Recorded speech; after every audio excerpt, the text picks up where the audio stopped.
Olá, tudo bem? Bem-vindos ao esboço da lição da Escola Sabatina. Já estamos na lição número 4 e o título da lição é Criação, um tema bíblico. Vamos a fazer uma oração. Antes disso, vou apresentar o Michelson Borges, que ele é jornalista de profissão, ele trabalha como produtor de materiais também na CPB, Casa Publicadora Materiais, editor da Casa Publicadora Brasileira e um pesquisador dos temas de criacionismo. Bem-vindo, Michelson. Obrigado, pastor. Vamos fazer uma oração e em seguida continuaremos com o nosso esboço. Santo Deus e Pai, nosso Criador, te louvamos mais uma vez pela oportunidade que temos aqui de estudar Tua Palavra. Obrigado porque certamente Teu Espírito vai nos ajudar a compreender aquilo que Tu queres e também vai ajudar nosso amigo que está nos assistindo neste momento a ter um encontro pessoal contigo, um encontro com a Tua Palavra. Que possamos agora ter a mente e o coração abertos para o que vamos estudar. Que não sejam apenas palavras, mas que nossa vida seja transformada por esse contato contigo. É em nome de Cristo Jesus que nós pedimos e agradecemos. Amém. Amém. Apenas uma lembrança, estamos bem perto já de nosso primeira Escola Sabatina Web, Conexão Web. Falando do tema do criacionismo, teremos os maiores representantes da área criacionismo e estaremos ali em direto, em vivo, em direto, para conversar sobre o tema de criacionismo. Essa data pode ser inesquecível, deve ser inesquecível para todos vocês. 1º de fevereiro, 8 da noite, no endereço aovivo.adventistas.org. Não se esqueçam. 1º de fevereiro, nosso bate-papo sobre criacionismo aqui, nossa página da igreja. Vamos agora rapidamente passar à primeira parte do nosso esboço, que é a motivação. Eu tenho aqui meu costado algumas peças, umas pedras de dominó. O que aconteceria se retiraríamos de nossas crenças o fato de que Deus nos criou, que nós vimos da mão criadora, ordenada de Deus? Muitas outras doutrinas básicas da Bíblia também seriam derrubadas. Como seriam derrubados este jogo de dominó? Olhem o que eu vou fazer aqui. Vou apenas derrubar uma pecinha e todas as demais caíram. É assim como as demais doutrinas também cairiam, se é que uma delas nós desconsideraríamos como Deus efetivamente a definiu. Nosso foco da lição desta semana está muito claro. Nós queremos conhecer a unidade da Bíblia com relação ao entendimento e descrição literal das origens humanas. Vamos conhecer a unidade da Bíblia em relação a esse tema. Vamos passar rapidamente à segunda parte do nosso esboço, a compreensão. Temos duas partes nesta parte da compreensão. A primeira parte é a criação no Antigo Testamento e a segunda parte é a criação no Novo Testamento. Nós temos separado assim, não está na ordem da lição, vocês sabem. Nós queremos apenas colocar coisas relevantes neste ponto. Como os professores não necessariamente têm que tocar domingo, segunda, terça, quarta, apenas selecionar 2 pontos relevantes para discutir no tempo da lição da Escola Sabatina. Então, a criação no Antigo Testamento. A pergunta é, por que podemos considerar os princípios, por que podemos considerar os primeiros capítulos de Gênesis como a base teológica de toda a Bíblia? Simplesmente, pastor, porque as principais doutrinas bíblicas estão realmente ancoradas, né, aos primeiros capítulos de Gênesis.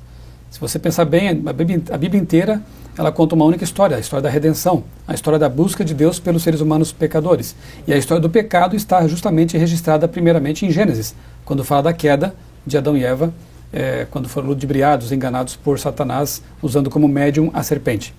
Então, se Gênesis não for um relato histórico, for apenas um mito, assim como aconteceu com as peças de dominó aqui, derrubando esse relato, derruba-se toda a teologia que tem que ver com a queda e a redenção. Jesus virá, afinal de contas, para resgatar-nos de quê, se a história do pecado é um mito? Apocalipse menciona lá o fato de que nós teremos acesso novamente à árvore da vida, a árvore da vida. Mas essa árvore só é mencionada lá em Gênesis, no relato da criação.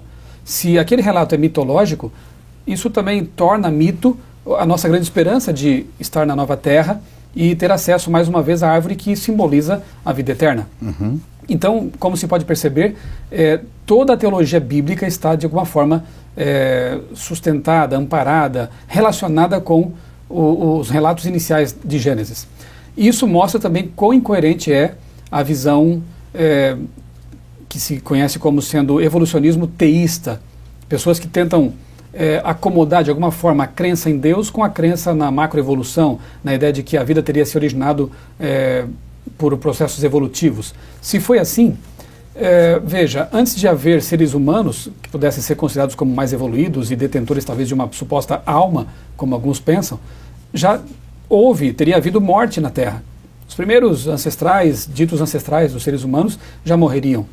E o processo de predatismo, de animal se alimentar de outro, matar outros para sobreviver, também seria algo inerente à criação. E aí coloca uma dúvida sobre o caráter de Deus. Que Deus é esse que cria vida e morte?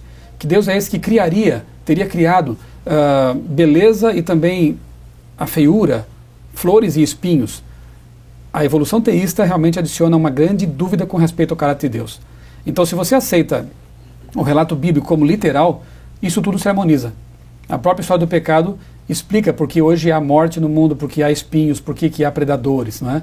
Mas se não foi assim, Deus é colocado de uma forma um tanto obscura, um tanto duvidosa. Graças a Deus, como criacionistas bíblicos, nós aceitamos o relato da criação e entendemos que ele se harmoniza perfeitamente com toda a teologia bíblica e mesmo com as evidências observadas na natureza. Também, na segunda parte desta compreensão, falando no Novo Testamento, Jesus e Paulo confirmam também a historicidade dos primeiros capítulos de Gênesis. Não é assim? Perfeitamente. E para mim, Jesus é a autoridade máxima quando o assunto é teologia, quando o assunto é até ciência, porque ele, como criador, pode revelar aquilo que criou. Claro. Entre cientistas que mal conhecem teologia, muitas vezes, e Jesus, eu fico com Jesus. Com certeza, né? Total.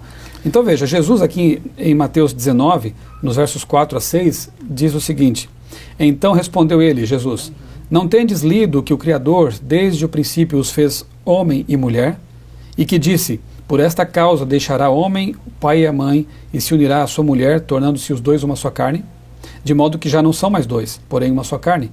Portanto, o que Deus ajuntou, não separe o homem. Jesus, ele trata aqui do assunto importante, que vai ser tratado também aqui na lição mais adiante, uma semana mais à frente, ele trata aqui do tema do casamento.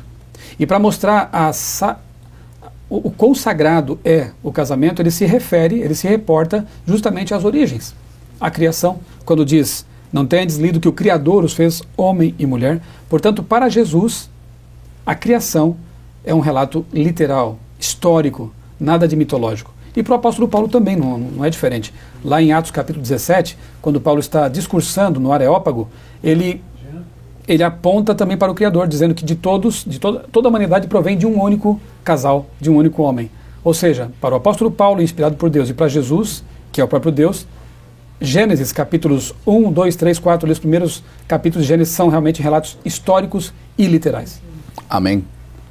Vamos a passar ao terceiro ponto de nosso esboço, que é a aplicação.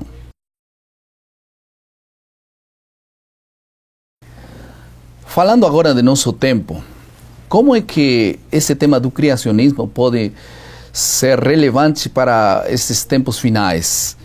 Faz parte da última mensagem a ser dada ao mundo antes da volta de Jesus? Sim, sem dúvida, pastor. Mas antes de responder especificamente essa questão, me permita fazer um pequeno desafio para quem está nos assistindo nesse momento. Vamos lá. Como o tema dessa semana é criação, um tema bíblico, eventualmente pode ser que haja alguém nesse momento nos assistindo que talvez não tenha lá muita confiança na Bíblia. Eu quero me valer das palavras de um ex-ateu que se tornou um grande defensor da fé cristã, que foi C.S. Lewis. Para C.S. Lewis, segundo ele, a Bíblia ou é aquilo que ela diz ser, a palavra de Deus, ou é o maior engano de todos os tempos. Por quê? Curiosamente, há pessoas que não aceitam a inspiração divina da Bíblia.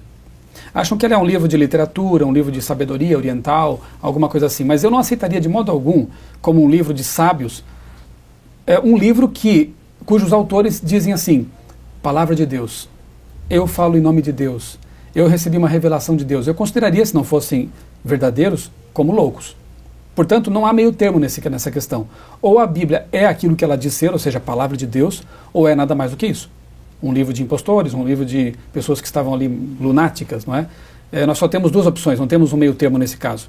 Nós, por vários motivos que vêm da arqueologia bíblica, da harmonia das profecias, da precisão das profecias, né? O poder transformador de vidas e vários outros motivos, cremos ser a palavra de Deus realmente um relato confiável, uma revelação diretamente vinda de Deus, o Pai. Amém. E o tema da criação, sem dúvida, ele, como nós já dissemos, permeia todas as páginas da Bíblia, né? E em Apocalipse, capítulo 14, ele é apresentado como realmente sendo o grito de guerra, ou seja, a proclamação final que a Igreja de Deus tem que dar ao mundo, ao convidá-lo a adorar de novo o Criador nos ditames da palavra dele.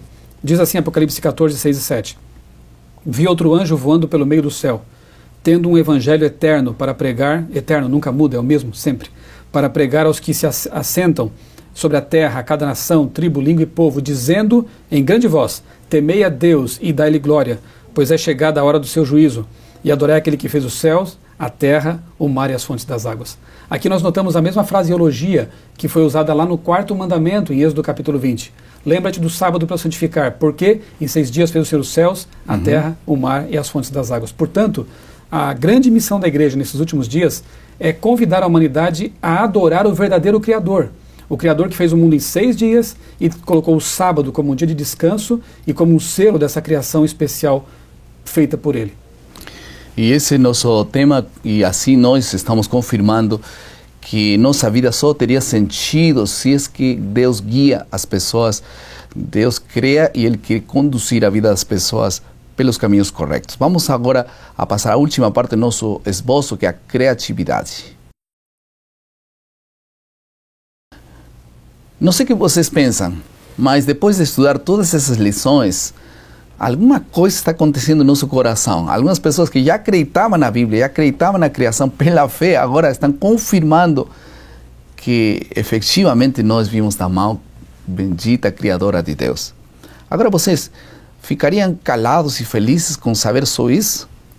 Por que não tomamos uma decisão nesta ocasião? Nas classes da escola sabatina, nas casas, enfim, compartilhar essas mensagens com outras pessoas. Quem sabe alguém quer reproduzir este momento, este DVD, para uma outra pessoa, mas não podemos nós ficar apenas sabendo aquelas coisas maravilhosas, sino compartilhar, porque as pessoas que compartilham realmente são abençoadas. Lembre, crescimento espiritual não só é ter uma clara concepção de uma crença, não é só ter convicções claras, é também ter momentos espirituais compartilhando com outras pessoas, naturalmente. Eu te convido a participar destas lições com outras pessoas. Tome essa decisão. Vamos orar. Querido Pai, muito obrigado, Senhor, porque nos mostras com clareza que nós vimos das Tuas mãos. Agora, Senhor, dá-nos o privilégio de compartilhar esta mensagem com outras pessoas, com um vizinho, com um companheiro, colega de trabalho, com um colega de estudos. E possamos nós ser muito felizes levando a mensagem de Tua palavra a outras pessoas. No nome de Jesus. Amém. Amém.